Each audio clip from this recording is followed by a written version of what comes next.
Change is scary. It's emotionally uncomfortable. And there's a difference between wanting something and physically taking the action to make it happen. And so on the podcast, I'm always talking about being emotionally uncomfortable because that's the gap, that's the bridge we walk when we choose to say yes to our deepest desires. So today I'm really excited to share with you a live coaching session that I did with Christine. Christine came to me, about 4 years ago, really trying to understand her daughter's behavior. That was her pain point. Her pain point was parenting. At the time, she was a widow, and she talks about it. And she was actually engaged, and she called the wedding off. And to this day, her daughter still has struggles, and she's still not married, but she's happier. But now Christine is in a different phase in her life. Christine is now taking the leap to leave her job as a teacher. And so in today's conversation, we dive deeper into the identity of becoming a different version of yourself. Oftentimes, I think we beat ourselves up because, we know, I hear this all the time. I know what I should be doing, but I'm not taking the action. And it's not that we're incapable or we're lazy. There's so much going on in our mind and our psyche that's attached to our identities, right? So I hear this from other women as well, whether they're working in corporate, whether they're a business owner, whether they work within the home. When our roles change, our identity shifts. And I also feel that this is a huge part of postpartum depression as well. It's actually called matrescence, and you can Google it. And I talked about it a while ago on the podcast. But it's almost this like physical shock, right? Just like when people talk about early life crisis and midlife crisis. It's not so much that the world is falling apart around us. It's that we don't know how to sit with our emotional discomfort as our habits change and our identity shifts. And I also want you to pay attention to Christine's conversation around how she's actually been leaving the classroom for multiple years, but it wasn't until she made the energetic decision to sign the papers and completely resign that is where all of the fear comes up. So my question for you today is, where in your life are you holding on to things because you're afraid? Maybe you've already dipped your toe in the water of possibility of what you do want or how you do want to feel, but you're not all in. And this is where I see people get really frustrated with themselves as to why they're not seeing results. They're not all in. They haven't fully yet jumped into the identity of that type of person. I've experienced this in my own life, both personally and professionally, and I can tell when I'm not completely bought into an identity because I'm trying to be my old self while also trying to be my new self. And the second you say yes to who you want to be and how you want to feel and the life that you want to be living, you have to understand you're leaving your old self behind. And there is a huge grieving process there that a lot of people don't talk about. And there's also more that needs to be done than just checking the boxes and making sure you're getting shit done. So I'm really excited for you to listen to Christine's story today. And I think it's so important that we connect as a community, as a podcast community. So I want to hear from you. Head on over to Instagram at Heather Chauvin. So last name spelled CHAUVIN _ Send me a private message and let me know that you listened to this episode. I'd love to hear from you. I love the feedback. I also want to know who else you want me to do live coaching with, or what type of expert topics you want me to talk about. Because, that's how we make magic happen. That's how we change the world. So let's dive in. Before we dive into today's episode, I wanted to remind you that this is the last call. It's the last call to fill out your application for the Alive coaching experience. Head on over to heatherchauvin.com/alive. That's Heather Chauvin, spelled CHAUVIN.com/alive, ALIVE. Inside of Alive, you are going to get immediate access to my energetic time management process. This is going to show you how to reverse engineer how you want to feel in every area of your life, giving you more time, more energy, and more focus. And not only that, we're going to dive deep into our emotional intelligence, showing you how to handle all life stressors when it comes to you. So head on over to heatherchauvin.com/alive. We start September 1st. Yes, and we will not be opening the doors for this program for the rest of the year. heatherchauvin.com/alive. That's your next baby step. This is you taking action to live a life that's in alignment with how you want to feel, so you can become the role model and become the adult your children need. Hello, Christine. I'm super excited for this conversation. Thank you. I'm excited to have it too.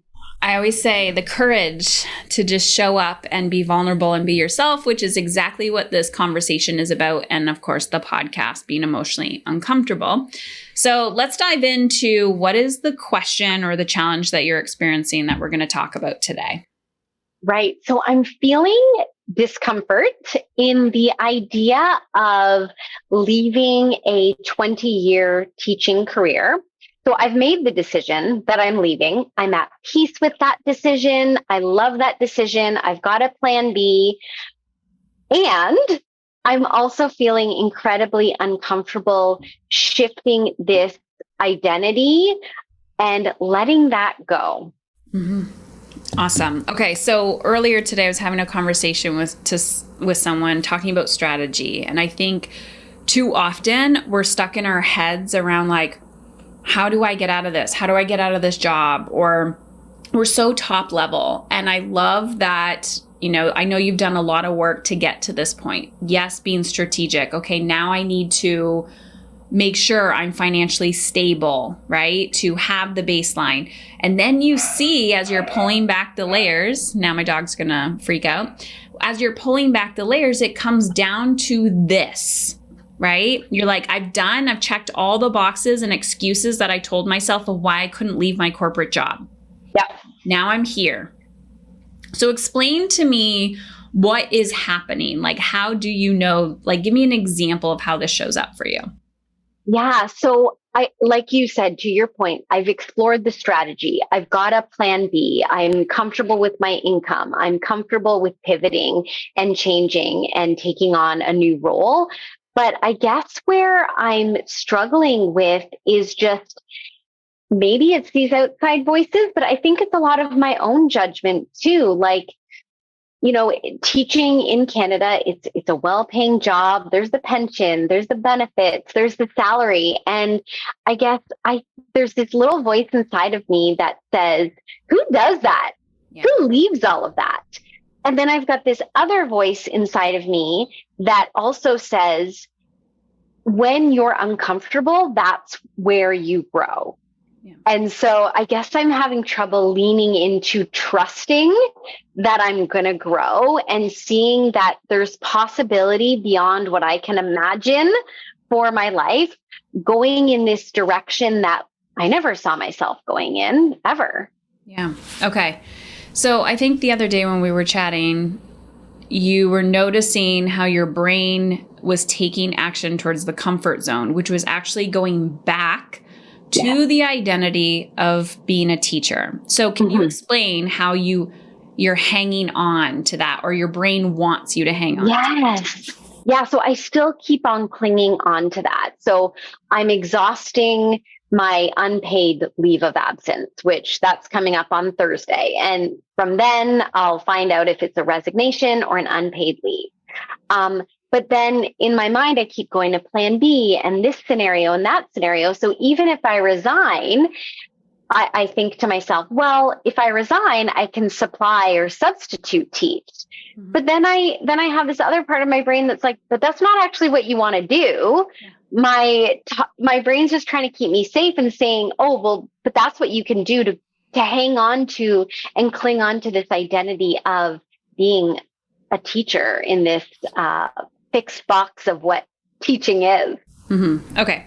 So I always say, so let's go in, we'll do some energy work, because I think it's one thing when we logically know, and I find, self-aware people, myself included, we read the books, we attend the workshops, we have mentors, all the things. We logically know we're smart ass freaking humans, and we can talk ourselves into or out of something, but we're not actually feeling the feelings and grieving and completely letting go of one identity to jump into the next, which creates this indecision.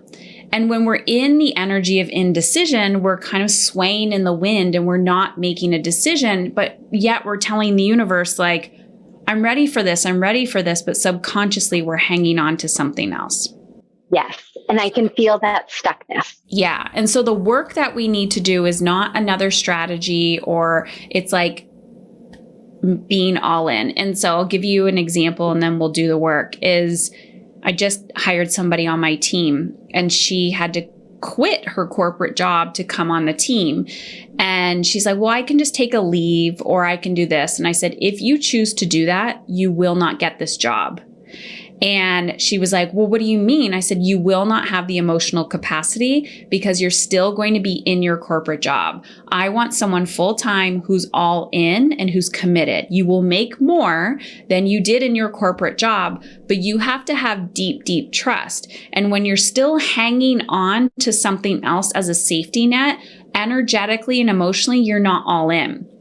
And I know this because 1, I've done it myself, and 2, I've worked with people like that, and they're not mentally, physically, emotionally, spiritually all in.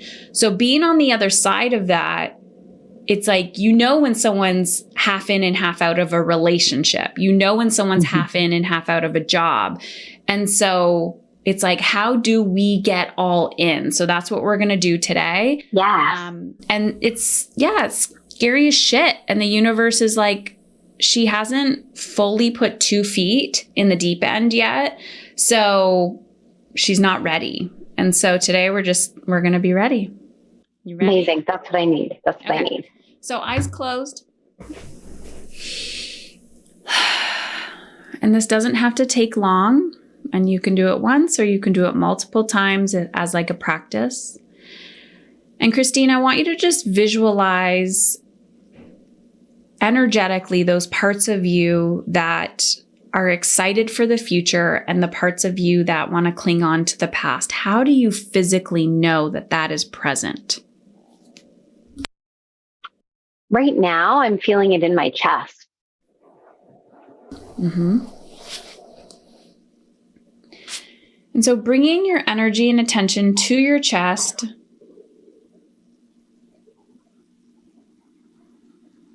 what's going on in there? What are you feeling? It does. It feels like there's this weight that I haven't released. Mm-hmm. But I can imagine it almost like a cloud lifting off when I do let go. Mm-hmm. I've got butterflies with it. So even moving down to my stomach, like I am excited about it. Mm-hmm. And so because we can feel both at the same time, right? We can feel the grief, we can feel the joy, we can feel the heaviness, we can feel the lightness, we can feel both at the same time.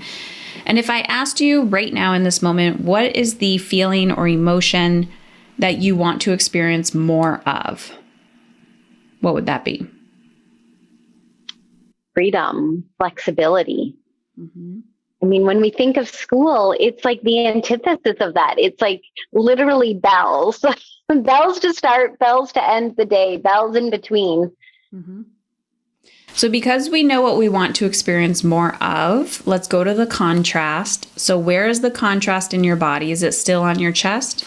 Yeah. As soon as you said that, I was like, ugh. Yeah.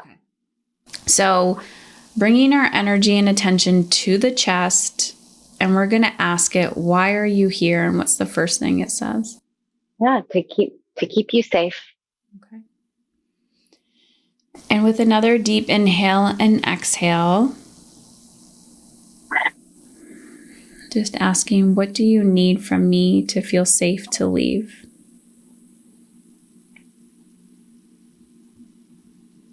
Just letting go. I think I'm just getting this sense that the answers are already within me. Mm-hmm. And I don't need to look for external permission. I'm really getting that sense of cutting those cords mm-hmm. of what's holding me down. So let's do that now. Let's just leaving your body. And if you need to visualize cutting some cords, but let's just give it permission to go. And then let me know when you feel like that process is complete. Yeah, I'm just visualizing this weight that's on my chest with a parachute and just cutting the strings to this parachute and the parachute lifting up this heavy load. I guess it's defying gravity. I feel relief. Mm-hmm.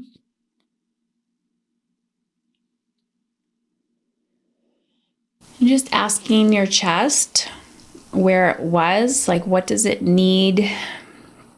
What can we fill it with now that the heaviness is gone?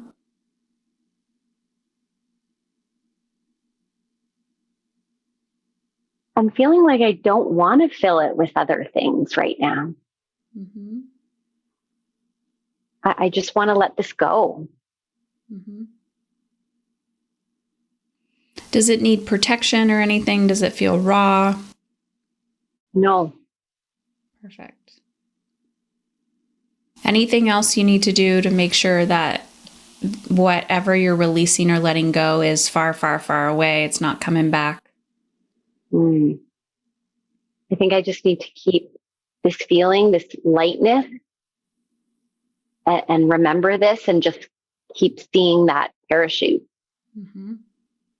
with that heavy weight gone in the distance. Awesome. And just to make sure that we're completely sealing this, just giving the parachute, knowing that you actually don't have to keep letting go. Like you just need to be open and ask for help in letting go. So allowing the parachute, like setting an intention with the parachute. Hey, you got my baggage now. I'm going to let you carry this. Just keep taking it as far away as possible.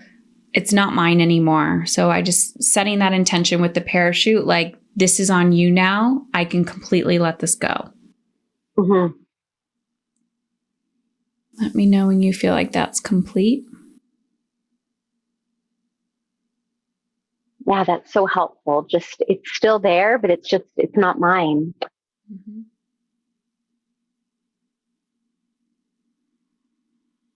Now, since you're in this state, just one, we're going to thank our body for showing up for us today. It's showing you the contrast. It's showing you the desires.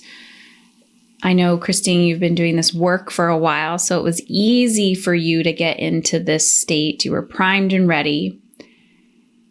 And now I just want to ask you, with your eyes still closed, in order to completely let go, right? There's the subconscious letting go, but then there's the physical when we open our eyes again and we start, chipping away at our to-do list. So trusting your body and trusting your intuition. Now we're going to ask this question. Where do I need to focus my energy and my attention and action to jump into my next level? Yeah, that's the question. That's where I need to explore. Mm-hmm. Where do I put my energy? So just ask that question and let's just be curious about what pops up. So let me know what pops up for you. I'm feeling like routine. That's the first word that popped into my mind. Just, as we're recording this, it's summertime. So I'm feeling those summer vibes. And so I'm just feeling like, where does my energy need to go? It needs to go back into kind of a grounding. As seasons change, I'm just feeling like it's a metaphor that I need to change too. Mm-hmm. Okay, so just thanking your body and then slowly opening your eyes. And kind of as you said, like the identity it doesn't happen overnight, like an identity change to say, you're like, I am a teacher. Okay, I'm not a teacher. I can teach within my business now. I am a business owner. I am this, I am that. Like there's a lot of things that we identify as, and it doesn't happen necessarily overnight. It's a progression. And one day you wake up and you're like, holy crap, I did this just by routine, discipline, and of course, in as alignment with how you want to feel as possible, right? We're not hustling. I think hustle culture does come from a state of fear as well. Like we're push because we're not doing this work. So just from like a, physical, what action are you also willing to let go of where you're focusing that energy and attention that is in your old life that you don't want anymore? That's a good question. What am I letting go of? I think I don't know if this sounds like the right step or not, but it's almost like disconnecting from that community mm-hmm. and really stepping into these shoes and these identities where I'm not stuck like that. Like you said, that was my old life. I'm not living that way anymore. And so not getting pulled in that direction. Mm-hmm. Yeah. So I can see a distancing, right? Because you can call it codependency, but it's just comfort. So if I want to become a certain type of person, I have to hang out with those types of people. And if I feel like I don't belong, I just need to hang out with those types of people. So if I want to become someone who goes to the gym, I'm going to hang out with people who go to the gym and I'm watching their behaviors, I'm observing their behaviors rather than, my old friends who were like, someday when, next Monday, next season. And I'm like, ugh, those aren't my people. Doesn't mean I can't hang out with them. It just means I'm trying on a new identity. Oh, I love that. I love that idea of rather than feeling like abandoning this old community, because as a relationship, I don't want to do that, but it's like expanding this new community. Mm-hmm. Yeah. And also another thing I want to talk about is time and energy, right? You've heard me talk about the $1 million minute before. I haven't talked about it a lot lately, but if every minute of your life was worth $1 million, you would most likely invest it differently. So if you are spending 2 hours a week trying to figure out how to get another leave of absence, and probably more than 2 hours a week. If you add up all the mental time, physical time, it's probably closer to 5 hours a week or more. Yeah. Jumping through all of these hoops, playing this game. And then we tell ourselves, I don't have time to make money or I don't have time to grow my business. But if you transfer that 5 hours on revenue generating activities, we realize the reason why we're going into the past is because we identify as that type of person. So instead of almost cutting it off, right? So if I say to myself, oh, I'll go later, I'll go to the gym later, and I keep pushing it off, I'm like, that's my old identity. So I'm going to stop. And even though maybe I don't feel like I can go to the gym for an hour, I'm just going to go for 10 minutes mentally and get that done because I'm going to master the art of showing up in the new identity that I want to embody. Yeah, that resonates and that lands for me because I am spending time and energy and capacity and space on how can I exhaust this leave of absence rather than just cutting the strings. And because that's a funny thing. I've made the decision. And so I think just stepping into that, and I love your, I forget how you call it, just your 60-minute challenge or the 60-minute rule. 60-minute rule, Yeah. Just those 10 minutes building up to that. So whether it be content creation, as opposed to being the consumer of the content, shifting that kind of timing, I think that sounds better because here I am on, if we take social media, I'm reading all kinds of parents, nerves and experiences about sending kids back to school and teachers who are feeling that discomfort as well. And so rather than getting sucked up into that, not that it's not valid, but rather than finding myself caught up in it, why don't I create some content to support where I want to go in my next direction would be a better use of time. 10 minutes at a time. Yeah, I noticed for myself personally when and I'm using working out because that's an identity I'm still working on. When I would see people that are like, it's okay, or the not opting out. Like I wasn't into the whole hustle culture, but I also wasn't into the, if you feel like shit or you can't show up today, that's okay. And I'm like, I gotta be somewhere in between.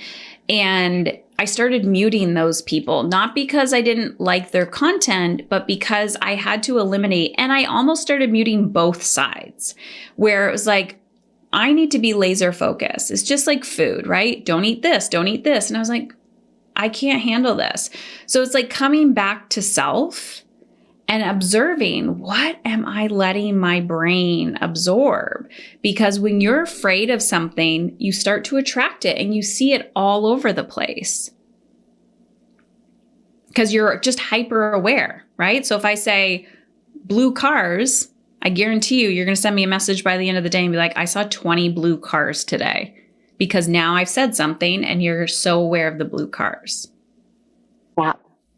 So instead of, now it's intentionally creating, that's where we go back to ETM, energetic time management, the 60-minute rule, being very strategic with the grounding and routine and discipline of I'm going to get these things done first. And then if my brain wants to entertain going back to the old identity, I'm only allowed to do that after I have these new identity tasks complete. So I guess I need to think about what are those, and I think you asked that before, what are the actions I need to take within my new identity? Mm-hmm.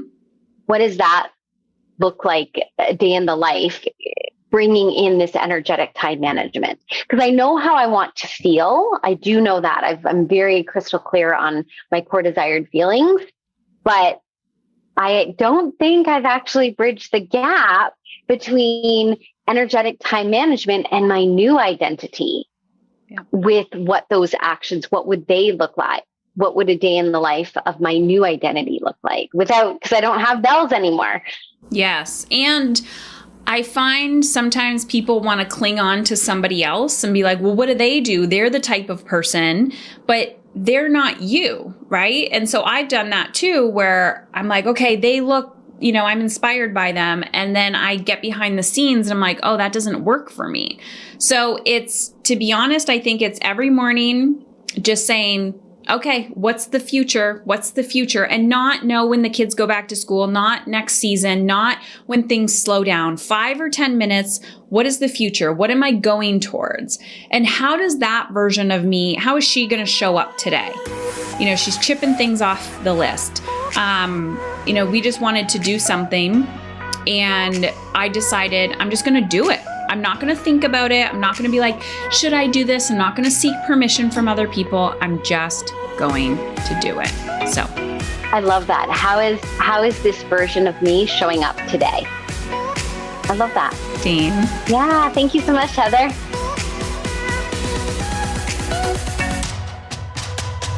Before I met Heather, I was struggling with my parenting And I really thought it was just my parenting that was the problem, but it was in all aspects of life, from parenting to career to relationships to home and even money.